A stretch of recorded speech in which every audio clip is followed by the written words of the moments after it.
Salut les profs, c'est Madame Cassandre pour une petite vidéo tutoriel pédagogique. Je vais vous présenter mes coups de cœur avec le site Idelo.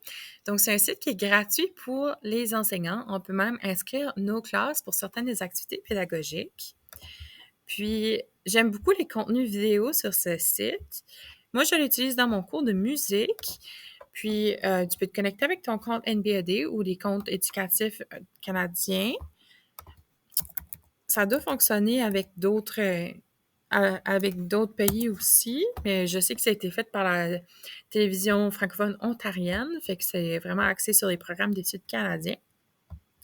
Là, juste si j'écris musique, j'en ai pour les petits et les grands, toutes sortes de contenus, pour la découverte culturelle, pour différents contenus de rythme, des animations avec des animateurs télé.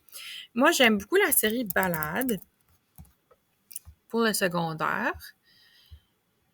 Ça dit, c'est ça, 25 épisodes. Puis, ça présente des artistes francophones locaux, des épisodes d'environ 25 minutes. Nous, avec les jeunes de la scène, on a vu celui de Simon Daniel, Dans le Shed, Maggie Savoie, les Hey Babies, Pierre Quenders, Tibéliveau. Fait que c'est ceux qu'on a vus.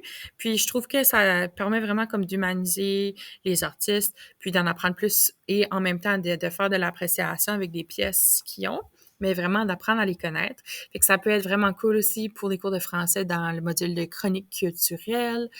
Ça peut être intéressant pour comme des projets multidisciplinaires pour apprendre un petit peu plus à connaître les artistes locaux. Fait que j'aime beaucoup la série Balade. Je vous la recommande. Ici, ça suggère à partir de la 7e année.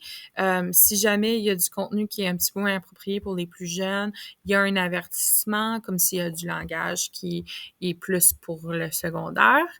Fait que ça le dit si jamais il y a du contenu qui est moins approprié pour les plus jeunes, ça donne un avertissement avant. Fait que ça, c'est plaisant. Puis il y a toutes sortes de différents dossiers. Puis comme vous pouvez voir, il y a aussi une section formation et événements. Fait que c'est vraiment cool pour les éducateurs francophones.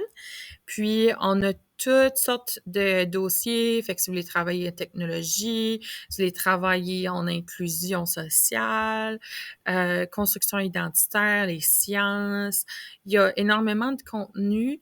Fait que vous pouvez probablement trouver quelque chose qui se rattache à votre programme d'études. Puis, comme je dis, c'est gratuit pour les enseignants. Fait que moi, je trouve que c'est une super belle ressource. Je vous encourage à vous faire un compte. Salut, passez une super belle journée, puis n'hésitez pas si vous avez des questions dans les commentaires. Au revoir!